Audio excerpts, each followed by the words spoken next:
Good morning student. आज हम करेंगे चैप्टर नंबर 6 अकाउंटिंग इक्वेशन का सेकंड इलस्ट्रेशन। कल मैंने आपको अकाउंटिंग इक्वेशन का फॉर्मेट भी समझाया था, इलस्ट्रेशन 1 भी आपको समझाई थी और इलस्ट्रेशन 1 करने के लिए भी दी थी। अब आपको इलस्ट्रेशन सेकंड कराएंगे। आपको फॉर्मेट बता दिया था। सबसे पहला होता है सीरियल नंबर, फिर होता है ट्रांजेक्शन्स, फिर होते हैं एसेट्स, लायबिलिटी और कैपिटल। अब हम आते हैं सीरियल नंबर 1 में। सबसे पहले कहता है Mukesh started business with 80,000। Mukesh ने बिजनेस स्टार्ट किया कितने का? 80,000 का। आपको कल बताया था कि जब वो बिजनेस स्टार्ट करेगा, जब सबसे पहले बिजनेस में जो पैसा लगाया जाता है वो होती है हमारी कैपिटल। इससे हमारी कैपिटल भी बढ़ेगी और हमारा कैश। तो यहाँ से हम एक कैश का कॉलम बना देंगे, उसमें 80,000 आ जाएगा और उधर से कैपिटल में भी क्या आ जाएगा? 80,000। और जब हम इसका टोटल करेंगे तो ये क्या होगा? 80,000। एसेट्स का भी और लायबिलिटी का भी क्या हो जाएगा? 80,000। सेकेंड ट्रांजेक्शन है परचेज गुड्स फॉर कैश 28,000। 28,000 का उसने माल खरीदा। जब 28,000 का वो कैश माल खरीदेगा तो उसका सबसे मेन बात, सबसे पहले कैश कम हो जाएगा, तो हम कैश में से 28,000 कम कर देंगे और हमारा माल बढ़ जाएगा। माल मतलब हमारा स्टॉक बढ़ जाएगा, तो स्टॉक का कॉलम बना देंगे और लिख देंगे 28,000, क्योंकि जो स्टॉक होता है वो हमारी गुड्स होती हैं। तो इसलिए अब इसका टोटल, अब हमने इसमें से 80,000 में से 28,000 माइनस किया, 52,000, 28,000, टोटल कितना आ गया? 80,000। हमेशा एसेट्स और लायबिलिटी साइड का टोटल क्या आएगा? बराबर आएगा। उसके बाद है परचेज गुड्स ऑन क्रेडिट 20,000। हमने माल उधार खरीदा कितने का? 20,000 का। अब माल उधार खरीदा, माल तो बढ़ जाएगा, इसलिए स्टॉक बढ़ जाएगा 20,000 का। लेकिन उधार माल खरीदने पर हम क्रेडिटर बन जाएंगे और हमें भविष्य में पेमेंट करनी पड़ेगी। तो 20,000 के क्या बन जाएंगे? क्रेडिटर्स। और वो कहाँ पर आएगा? लायबिलिटी में, क्योंकि जिन्हें हमें भविष्य में भुगतान करना होता है वो हमारी लायबिलिटीज़ होती हैं।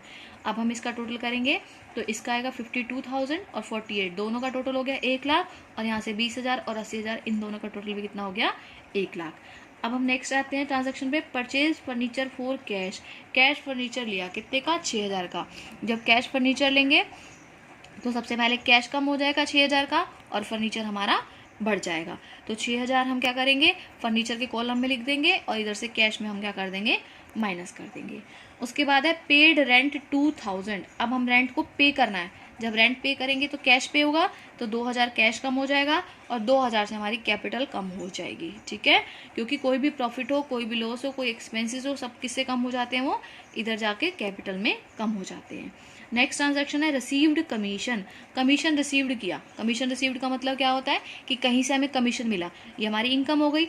अब जब हमें कमीशन रिसीव्ड हो हमारे पास इधर से, तो कैश बढ़ जाएगा और उधर से हमारी कैपिटल बढ़ जाएगी। कितने से? 500 से। अब इसका बैलेंस आ जाएगा 44,500, इसका 48,000, इसका 6,000। इन दोनों का, इन तीनों का टोटल करेंगे और इन दोनों के टोटल के क्या आएगा? बराबर आएगा। ठीक है। उसके बाद है withdraw cash from private use.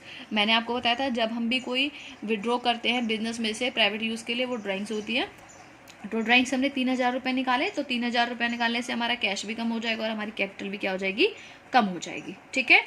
Next है सोल्ड गुड्स ऑन क्रेडिट 40,000। हमने माल बेचा 40,000 का, जिसकी लागत थी 30,000। अब 30,000 की लागत का माल हम 40,000 में बेचेंगे तो हमें 10,000 का प्रॉफिट होगा और जो 10,000 का प्रॉफिट होगा वो हमारा कैपिटल में जुड़ जाएगा और हमारे डेटर कितने के हो जाएंगे? 40,000। अब डेटर कौन से होते हैं? जिन्होंने हमें भविष्य में पेमेंट करनी है।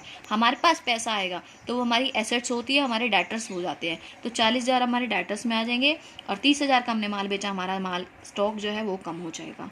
नेक्स्ट है एंड लास्ट है पे टू क्रेडिटर्स। हमने जो क्रेडिटर्स, जब हमने माल उधार खरीदा था, हमारे क्रेडिटर्स थे 20,000 का, उनका हमने 15,000 का भुगतान कर दिया। तो 15,000 का उनको भुगतान कर दिया तो 15,000 हमारे माइनस हो जाएंगे, इधर से क्रेडिटर्स में से भी माइनस हो जाएंगे और फाइनल इक्वेशन में हमारा बैलेंस आ जाएगा 26,500, 18,000, 6,000, 40,000। और इस साइड का टोटल है, ये सारा इस साइड का टोटल था। लाइबिलिटी साइड का हो जाएगा 5,000, 85,500। यानी इसका टोटल बराबर आ जाएगा 90,500। ये थी आपकी इलस्ट्रेशन सेकंड।